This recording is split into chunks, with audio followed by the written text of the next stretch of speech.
Esse é o 8º vídeo da série Aos Teus Pés. E eu quero começar agradecendo a você que se dispôs a tirar um tempinho na sua rotina para, junto comigo, buscar a presença de Cristo, buscar se colocar aos pés de Cristo durante essa semana de oração, durante essas mensagens. Elas foram feitas de forma bem simples, mas eu creio grandemente no poder de Deus. E eu creio que, a despeito dos nossos recursos, das nossas limitações, Deus tem um propósito muito bonito para a nossa vida. Então eu gostaria de agradecer a você, porque nós chegamos ao final dessa semana e eu espero em Cristo Jesus, e eu tenho orado por isso, para que bênçãos preciosas tenham sido derramadas na vida de alguém. Esse é o maior dos objetivos e por isso eu tenho orado. O nosso vídeo de hoje, ele tem como tema: aos teus pés recebo uma missão. E é muito importante nós falarmos sobre isso, porque sim, nós falamos sobre muitas coisas preciosas, nós falamos a respeito da importância da comunhão, de nos derramar aos pés de Jesus, e nós também aprendemos que quando nós fazemos isso, fomos lembrados, na verdade, né? Provavelmente nós já sabíamos dessas coisas, mas nós precisamos ser lembrados que nós temos paz de Deus, nós temos força que vem de Deus através da sua graça, nós somos perdoados e aprendemos a perdoar, nós recebemos esperança. Mas nós também precisamos entender que, junto com tudo isso, existe uma responsabilidade, existe uma missão. Quando nós nos derramamos aos pés de Cristo, nós também recebemos um chamado especial para a nossa vida. Então agora eu convido você a acompanhar comigo na sua Bíblia, ou não, se você não puder, mas eu vou estar lendo agora o verso base para o nosso estudo, que se encontra no livro de Isaías, no capítulo 6, é o versículo 8, que diz assim: Depois disso, ouvi a voz do Senhor que dizia: A quem enviarei e quem há de ir por nós? Então disse eu: Eis-me aqui, envia-me a mim. Amém. Esse é o propósito que eu mais tenho em minha vida. Eu desejo muito e eu oro muito para que os chamados que Deus tem para minha vida, eu possa responder com toda a convicção: Senhor, eis-me aqui, envia-me a mim para o que precisar, para qual for a tua vontade em minha vida.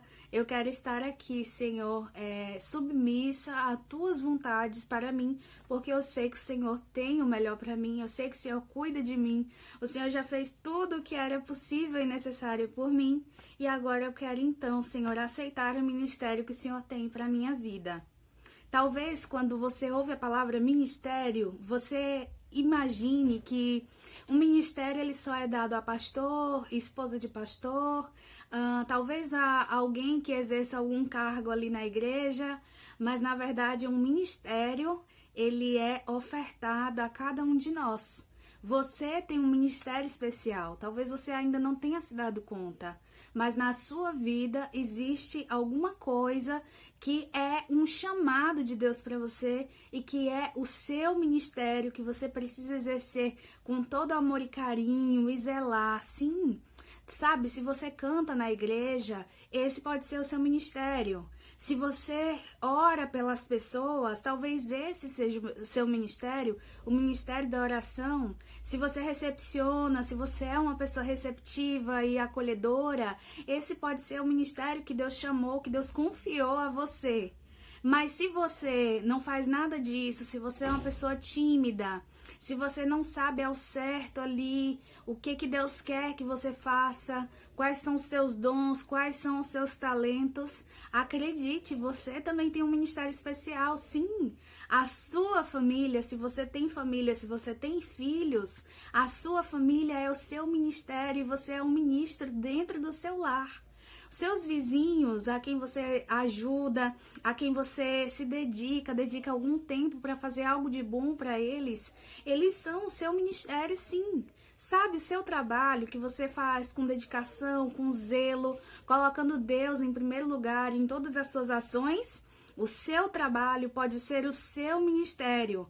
Basta que você coloque sua vida inteiramente nas mãos de Deus e peça que Ele guie suas ações ali naquele ambiente em que você foi colocado.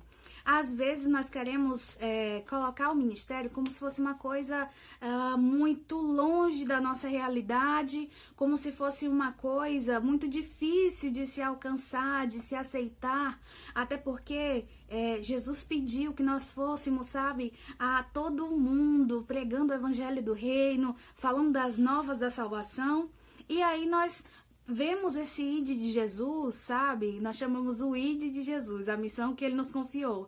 E nós vemos essa missão como sendo simplesmente dos missionários que conseguem viajar para países na Ásia, para a África, levando a palavra de Deus, levando mantimento, sabe? Fazendo tudo que é possível. E esse ministério é muito bonito. Porém, acredite, o teu ministério é tão importante para a obra do Senhor quanto qualquer outro ministério, sabe? Você é tão importante para Deus quanto o pastor da tua igreja. Você é tão ministro para Deus quanto aquele grupo de louvor que canta, que você sente o coração, sabe? Bem pertinho de Deus quando eles cantam. Você também é um ministro de Deus. Mesmo que você não tenha, talvez, a habilidade de ter uma oratória, assim, eloquente. Talvez você não tenha a voz tão bonita para cantar.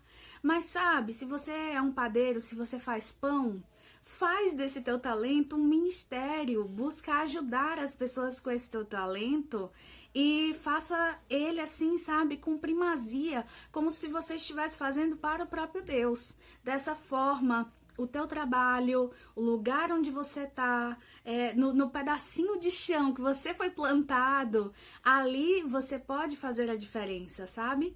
A tua casa pode ser o mundo que você precisa ir, levando a mensagem, a tua comunidade, para os teus vizinhos.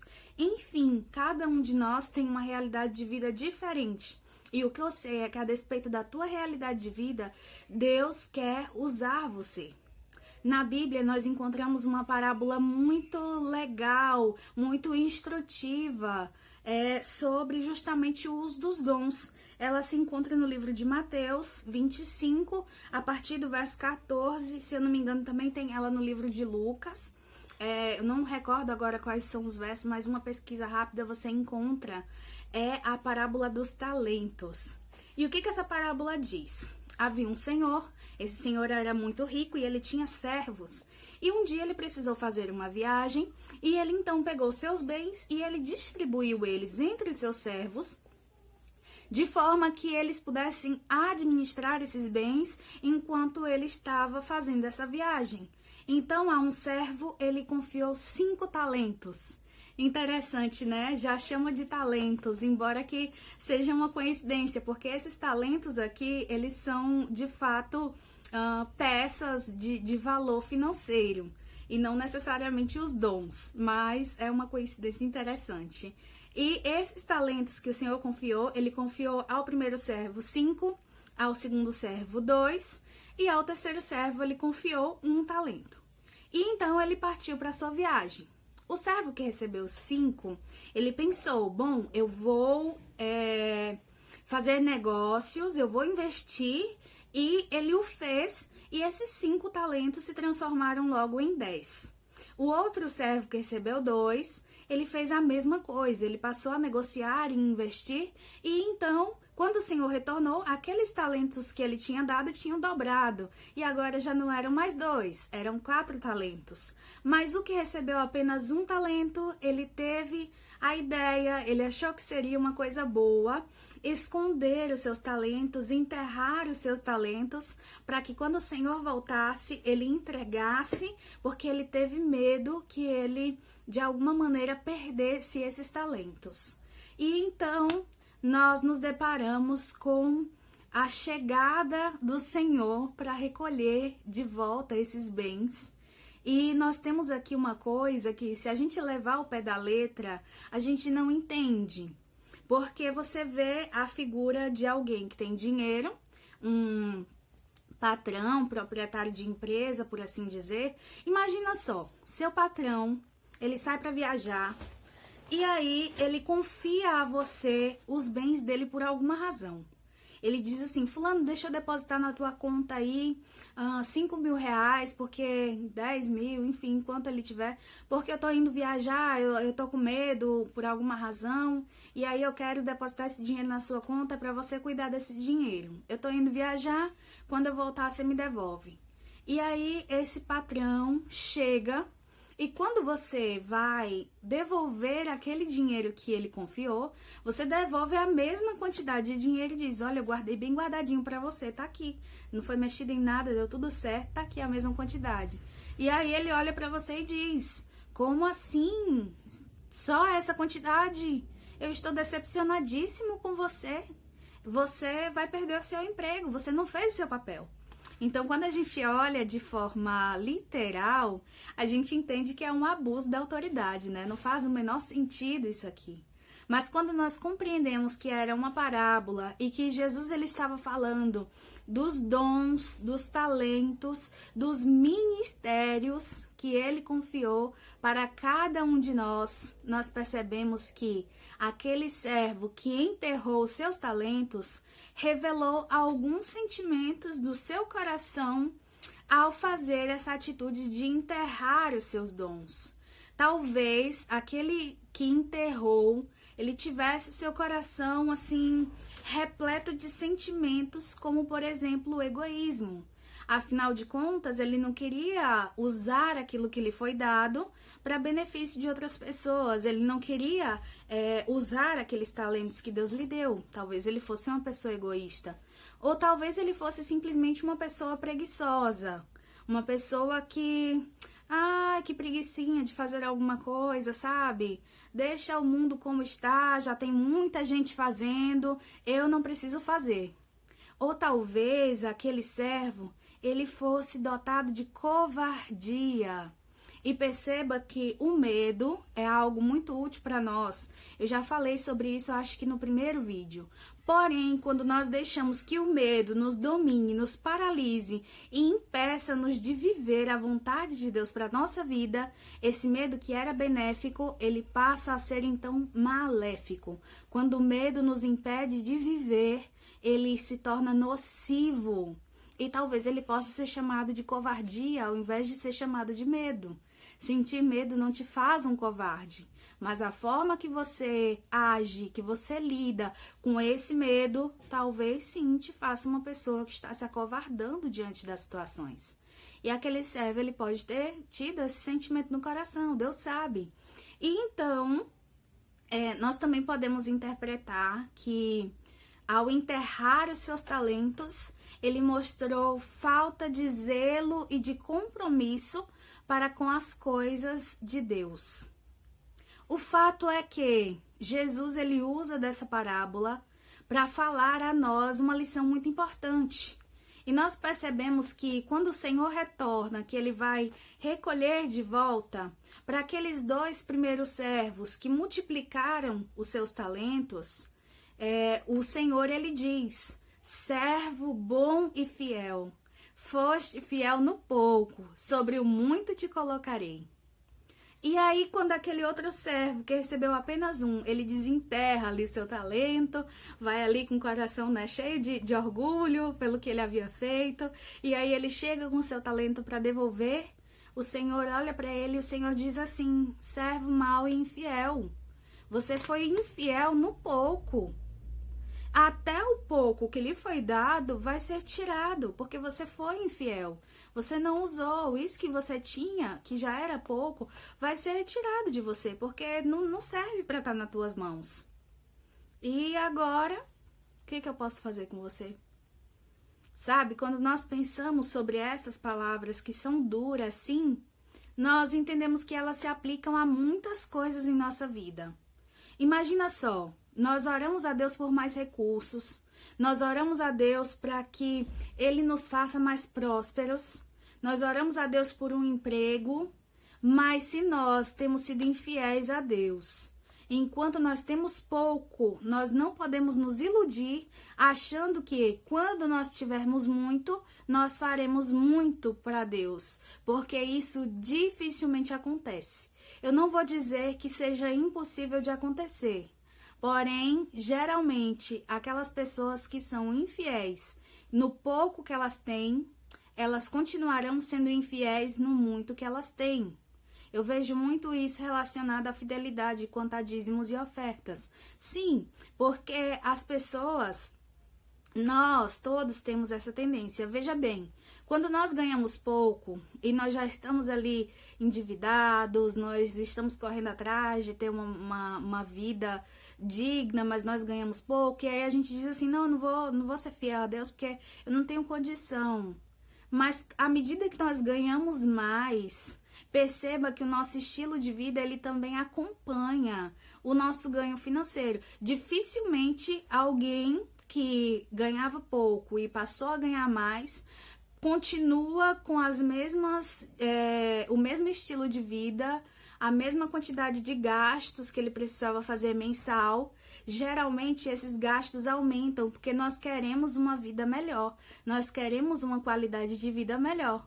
Sim, talvez um indivíduo que andava antes com a bicicleta, quando ele ganha um pouco melhor, ele pensa em comprar uma moto, ele pensa em comprar um carro. E junto com esse carro vai vir outras despesas. Então perceba que uma coisa acompanha a outra, aumenta as finanças e também aumenta as despesas que nós temos em decorrência do nosso estilo de vida. Isso é uma coisa natural, isso é uma coisa normal. E se nós não aprendermos a ser fiéis enquanto nós temos pouco, quando nós estivermos ganhando muito, nós vamos olhar para as contas e vamos dizer a mesma coisa. Eita, Senhor, esse mês eu tenho muita conta para pagar, eu tenho a escola do meu filho, eu tenho as despesas que eu tenho com o carro, eu tenho o plano de saúde, eu tenho a comida que eu tenho que colocar em casa, conta de luz veio caríssima, tem a internet, tem a água, tem isso, tem aquilo, e aí daí a pouco a gente vai ver e novamente não sobrou nada para Deus. É assim que nós somos, sabe? Mas quando nós aprendemos a ser fiéis no pouco que nós temos, sobre o muito nós seremos colocados, porque quem é fiel no pouco também será fiel no muito. Nós precisamos entender, isso se aplica a tudo. Se alguém já é infiel no namoro, por exemplo, não pense que casando você vai resolver esse problema, não. A pessoa que é infiel quando namora, ela também vai ser infiel enquanto ela é casada. A não ser que Deus transforme o coração dela, isso pode acontecer. Mas não se iluda, não vá nessa intenção, porque isso pode ser que não seja verdade. A pessoa já te maltrata agora, não pensa que quando você casar vai tudo ser flores, porque na realidade não é essa, viu?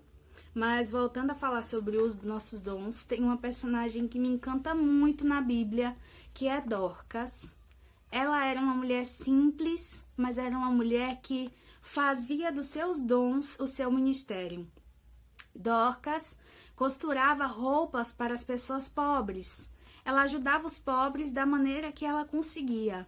E o que me chama a atenção na história dela é que um dia ela adoeceu e ela veio a falecer.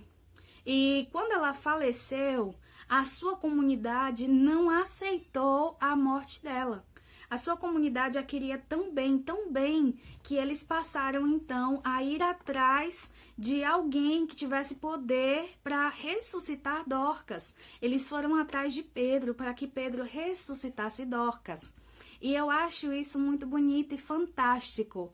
Ela fazia o bem e ela era querida na comunidade, justamente por ser uma pessoa que era simples, era pura, ensinava do amor de Deus com bondade no coração, e isso fazia muita diferença. Ela também fazia prático, seu ministério era prático.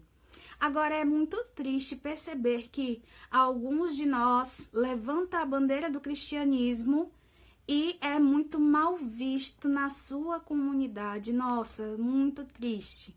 Quando um cristão é desonesto, quando um cristão compra e não paga, fala mal das pessoas, ou é aquela pessoa assim extremamente chata que acha que é melhor que todo mundo, não conversa com as pessoas da sua comunidade, não faz nada para ajudar e muitas vezes ainda atrapalha, sabe? Joga lixo na rua.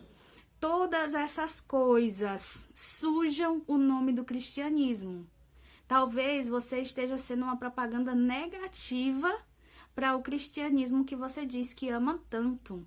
E isso é muito contraditório, porque se ser cristão é seguir o exemplo de Jesus Cristo não fazia assim. Jesus Cristo tratava muito bem as pessoas. Jesus Cristo fazia tudo o que ele podia. Ele era amável para com as pessoas. Ele as tratava com respeito, com consideração. E veja bem, você não é obrigado a já nutrir simpatia por todas as pessoas, mesmo aquelas pessoas que você não conhece. Você não é obrigado. Porém, você é obrigado sim, enquanto cristão, a ser uma pessoa bem educada, a ser uma pessoa cortesa. Aliás, isso não é um mérito apenas de quem é cristão, isso deveria ser aplicado por todos os seres humanos. Às vezes a gente diz assim, eu sou sincero, eu falo tudo na cara porque eu sou sincero. Talvez você não esteja sendo sincero, talvez você esteja sendo mal educado, talvez você esteja sendo antiético, talvez você esteja esquecendo de aplicar a empatia no seu viver. Então nós precisamos pensar sobre todas essas coisas. Deus, ele é maravilhoso e ele nos dá inúmeras chances de responder: eis-me aqui, envia-me a mim, quando ele fizer os chamados que ele tem para nós. Hoje, aceite esse convite, esse chamado que Deus te dá para que você use os seus dons, sabe? O seu ministério, seja ele pouquinho ou seja ele muitas coisas, sabe? Você é importante. Tanto se você faz coisas simples, como se você faz coisas que impactam o mundo inteiro. Se você está fazendo a sua parte, você é precioso na obra do Senhor. Não se menospreze. Aquele que ganhou 1 talento era tão importante quanto o que ganhou 5. A diferença não está na quantidade de dons que nós temos, na quantidade de ministérios que nós temos. A diferença está na forma como nós lidamos e administramos essas coisas que Deus nos dá. Vamos fazer uma oração agora nesse momento? Feche seus olhos junto comigo. Oremos. Querido e maravilhoso Deus, nós agradecemos a Ti, Senhor, porque o Senhor é tremendo em poder. Nós agradecemos a Ti porque Jesus na cruz nos salvou dos nossos muitos erros. E nós agradecemos a Ti, Senhor, porque o Senhor nos chama a agir de forma prática no meio da nossa comunidade, mesmo que nós sejamos pessoas simples, mesmo que nós achemos que não temos assim muito a ofertar, mas pela Tua graça, pela Tua misericórdia, nós queremos responder sim ao Teu chamado. Nós queremos ir aonde o Senhor nos mandar e nós queremos fazer o nosso melhor. Por mais simples que nós sejamos, por mais que nós achemos que não estamos fazendo diferença, nós queremos, Senhor, ser pessoas cortesas, ser pessoas gentis. Nós queremos receber aos pés da cruz a nossa missão, o nosso propósito. Mostra-nos, Senhor, qual ele é e nos ajuda a ser fiéis a Ti em todas as coisas, no pouco e no muito, porque nós queremos, Senhor, alcançar o céu. Em nome de Jesus nós oramos. Amém, Senhor Deus. Amém. Bom, muito obrigada mais uma vez por ter acompanhado até aqui. E eu confesso que eu vou sentir um pouco de saudade de gravar esses vídeos, por mais simples que tenham sido, mas eu fiquei muito feliz de estar junto com vocês fazendo esses estudos. Que o Senhor Deus continue abençoando a minha e a tua vida e nunca se esqueça que nós precisamos derramar-nos todos os dias aos pés de Jesus.